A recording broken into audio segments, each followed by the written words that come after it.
Hello everyone and welcome to my channel. My name is Crown and today we are going to have some more stories that I hope that you will enjoy. But before we start, it would be so much appreciated if you would subscribe to the channel, like the video if you enjoyed it, and maybe leave a comment down below. These simple clicks would mean a lot to the future of this channel and really reward the effort that I put in every day. And now, without further ado, let's go! First story. An entitled kid white pelt gets a cheap lesson from a yellow pelt. Happened to my daughter this summer, short and sweet. This martial art is Taekwondo. My daughter is 10 at the time and has been doing Taekwondo for a while.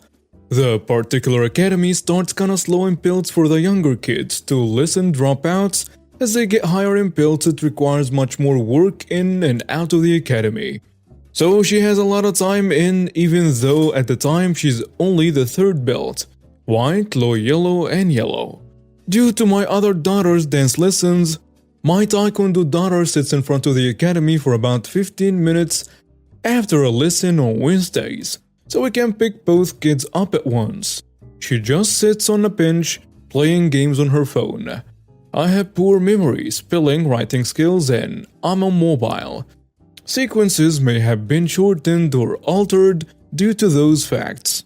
So I'm getting off work out of town, heading into a motel and then get a call. It is the instructor at Taekwondo informing me about an event that happened at his academy. The senior master says, "So hey, your daughter punched some kid after class today. Do I need to withhold her from the next pill test if she can't control her actions?" Me, flabbergasted. Well, that doesn't sound like her. What happened?" His aunt said when she picked him up, he had a red mark on his face. So he said that he was showing your daughter some moves and she couldn't do them right. So she got mad and punched him. Sounds weird. Okay, I'll have to talk to her to see what happened. I'll call you back. So I call her. Hey, what happened to Taekwondo? This boy wouldn't stop bothering me or picking on me. So after a while of me telling him to stop and get away, I slapped him. Okay, so now I believe this. Okay, well, the first person to tell the story gets believed. So when something like that happens, you need to inform someone first. Hopefully he will believe you since you have been around 2 years and that boy just started. So I called the senior master back and I repeat her story. And he tells me, yeah, I thought it strange that a lower pelt will be teaching a higher pelt. Should be the other way around. I'll check the cameras and call you tomorrow. Tomorrow I was still out of town and strangely in the same spot as yesterday when I got a call again. It was the senior master. I checked the cameras. That boy is lucky your daughter just slapped him. He deserved much more than that. She plainly told him to get away many times and he kept on coming back to mess with her. I'll have a talk with him and his aunt about it. I tell him I'm glad you have cameras. That made this easy. I called my daughter and informed her of the good news and how well she did, and she controlled the situation. Later I asked if the boy was still there and she said that she never saw him again. I found out the senior master kicked him out. Unfortunately, we weren't there for that. My daughter is still in Taekwondo and next month she'll be testing for her low blue belt. When it comes to belts, it goes like this. White, low yellow, yellow, low green, green, low blue. She's 11 and tall and strong and not to be messed with, obviously. This story always puts a smile on my face. Next story. Dad helps my friend and me get back at middle school bully. This week was our middle school reunion. Most of us went to the same K-8 school, ages 6 to 14 for our friends across the pond. And while we were all laughing and talking over Zoom, my friend, whom I'll call Janice, brought up this memory. At our schools, with the exception of kindergarten, 2 grades will be paired together. So first and second grades will be taught together. Third and fourth will be taught together. So on and so forth. The 7th and 8th graders had to do a special project every year called Toy Team, or TT. Basically, we will be put into teams and build a specific toy that we could market. Representatives from local businesses will be invited to judge our projects and win awards in various categories. Best presentation, best design, best research, and so on. The idea behind this project was to teach teamwork, ingenuity, creativity, and so on. But in the end, it caused more trouble than it was worse, for reasons I'll get to in a moment. I hated TTU as a passion, the biggest reason being that the boys would take over the building of the toy and the girls did the secretarial work, listing results, surveying the groups, writing final reports, and so on. It wasn't fair, but I was always too afraid to speak my mind and ask to help building something I've always enjoyed. But 8th grade year was the one that almost broke me because of one kid. Enter Carlos, not his real name. Carlos was in 7th grade but was touted as a math and science genius. He had to go to the local high school to take math and science classes because none of the teachers at our school were qualified to teach at his level. He also prided himself on being a cool kid and had a gang of sycophants follow him around, reaffirming his greatness. In reality, Carlos was a little punk, who honestly should have used a lesson or two in a school of hard knocks. He was a jerk to the highest degree, always looked down on everyone else, and since his parents, who were honestly Lucius and Narcissus Malfoy come to life, defended his actions and threatened everyone around them. Because it was a private school and Carlos' parents were big donors, even the teachers were limited in what they could and couldn't do to discipline him. The worst they could do was detention, but he just shrugged it off. Seriously, unless he killed someone, Carlos was just untouchable. Janice and I were thrilled to be in the same group until we learned we'd be paired with Carlos. Carlos immediately took over the project and bossed Janice and me around. Janice and I both had our own disabilities. She was in a wheelchair and I had a hearing disability that required me to wear an earpiece. Anyways, we were also favorite targets for Carlos and his sycophants. Because, well, we were disabled, quiet, kept to ourselves, and just focused on our work. Carlos proceeded to make our experience in TT miserable. He claimed that because he was a big math and science expert, only he could build our glider and we had to write it down. Janice and I put up with it at first because we knew our teachers would do nothing and it was just an 8-week-long group project. Then one day, during week 6, it happened. We had to test the gliders. Our testing rigs was set up with yardsticks and rubber bands on tables. You'd load the gliders into the rubber bands, pull them back and launch. Then you'd measure how far they flew and make your corrections. Once again, the boys took over and the girls did the recording. Janice and I were making notes when I noticed the rubber band was about to snap due to how stretched out it was. I warned Carlos about the rubber band and to just adjust the glider. When he protested, our teacher, who I will call Mrs. Adams, snapped at him and told him listen to your partners and adjust. Well, Carlos did as said, but he pulled the glider back too far and too fast. As a result, the rubber band snapped. The rubber band not only slapped Carlos in the face but broke our glider to pieces because he pulled it back too far and the force hit the fragile wood. Carlos was pissed and turned his anger on me. "No wonder you suck at math and science," he said. This, in addition to all the stuff going on, broke me. It's true that math and science were my worst subjects because I have a learning disability on top of everything that makes those subjects tough. But I've always loved building and repairing things. My dad is an engineer, and some of my earliest memories were of him teaching me how to fix my toys and encouraging me to experiment with different building things. In addition, I was a total daddy's girl. I wanted to make him proud and I knew that me being bad at math and science was something that stressed him out. So I'm not joking, I ran away, like in those cliché 90s movies. My house was 2 blocks away and I ran there. Fortunately, my teachers knew that there weren't many places I could have gone to, and they called my mom, who was a stay-at-home mom, to tell her what happened and to please return me to school. What I didn't know was that Dad was working from home that day. When I ran in, crying and upset, he noticed and went after me.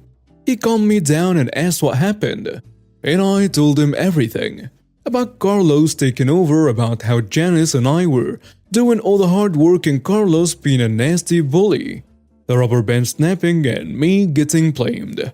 Dad was quietly hugging me, kissing my forehead. When Dad is quiet, that usually means he's angry. When I looked up, I saw that his mouth was set in a hard line and his eyes were dark. I was scared he was angry at me. I begged him not to be mad at Janice or me because Dad instead reassured me that he wasn't mad at Janice or me. He was mad at Carlos, and he had an idea to teach that little punk a lesson. Dad then called the school, reassured Mrs. Adams that I was okay and that I would spend the rest of the day at home. He also sent an email to not only Mrs. Adams, but Janice's parents detailing this plan of his. Janice's parents and Mrs. Adams were game. After we heard that, Janice and I were smiling ear to ear, even though we knew we had to put in the work all by ourselves.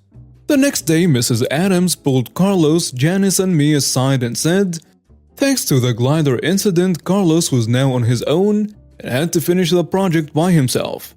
Janice and I would be doing our own project. Carlos was pretty happy about this because those two slowed me down. However, what Carlos was not thinking about was that since Janice and I were doing all the paperwork, we had all the information.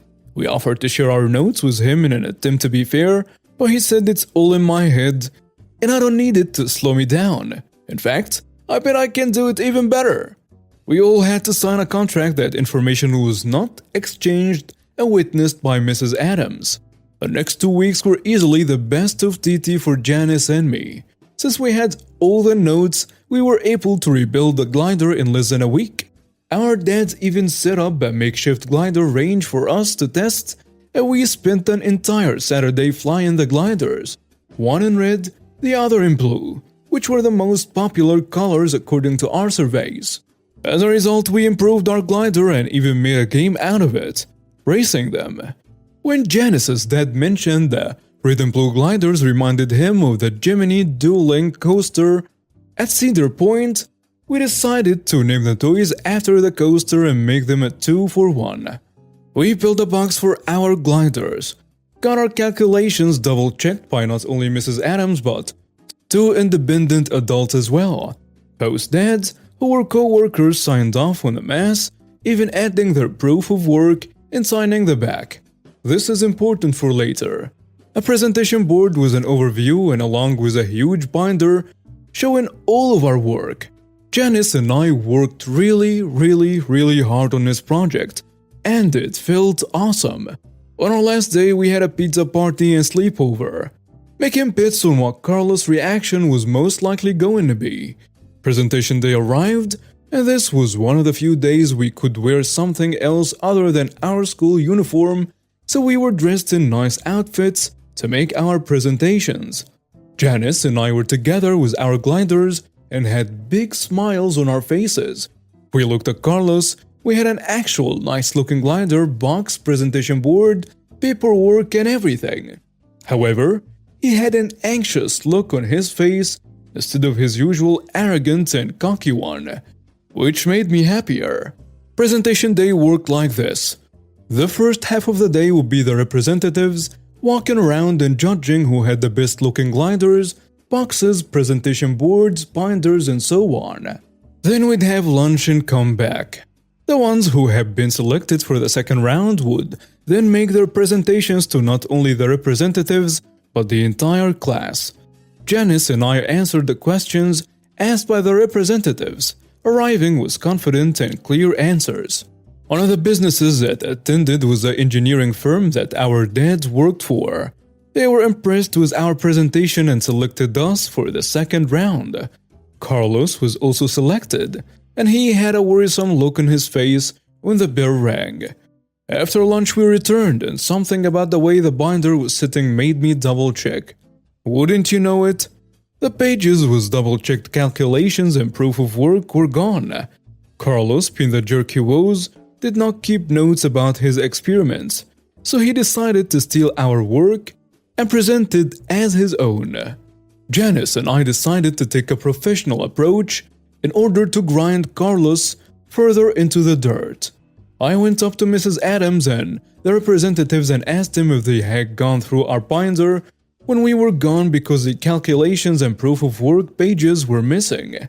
Mrs. Adams was immediately suspicious as well, given Carlos' behavior, and immediately walked over, took his binder off the table, flipped through it, and found the corrections pages. He had hastily scrawled in his name at the top next to ours, so it looked like he was involved. Mrs. Adams looked at him and said, "Carlos, why did you take the pages?" And he said, "They gave their work to me, remember?" Fortunately, Janice and I included our copy of the signed contract from earlier, saying Carlos had refused use of our information in our binder and pulled it out. At this point, Carlos looked like the kid who denied he had been eating cookies even though he had a ring of crumbs around his lips. "Well, they stole my double-checked work, see?" He shows a proof of work our dads had done. I took it out and put it back. Then Janice looked at one of the men, who I learned later was the supervisor of the team both of our dads were a part of, and she said, "Mr. Lionel, could you please check his proof of work? Our dad signed the back of ours." Mr. Lionel agreed and flipped the page over. Carlos did not notice that our dads had signed the back of the proof of work and included their names. Mr. Lionel nodded. "I know those signatures anywhere," he said before looking at Carlos with a glare that could wilt a flower. "You told me you wanted to be an engineer someday, right?" Carlo could only nod. His face was white. "You are aware that engineers take theft of others' work seriously." Again, Carlos nodded. "And that if you were doing this in a professional setting, you'd not only be fired from the company but blackballed from the industry," Mr. Lionel said, staring down at this kid. Carlos looked like a melted snowman and that he wanted to disappear into the ground. I learned later that Mr. Lionel was a nice man, but man, I could immediately see why our dads respected him in that moment. Mr. Lionel turned to Mrs. Adams and said, "I recommend that he be disqualified from the next round and be made to apologize to these two girls in addition to returning the proofs to them." Carlos did return the paper and apologized for the theft, not looking me in the eye. As a result, not only was Carlos disqualified, but because he cheated, he flunked the project as a whole. Since TT was at least 30% of our science grade, he ended up getting his first D on his report card, which his parents had a freaking field day with until Mr. Lionel sent him a letter telling them what their son had done and that if he didn't shape up, he risked real trouble in his professional life. Janice and I ultimately won Best Design, but the best award was seeing Carlos' ego get knocked down several bigs.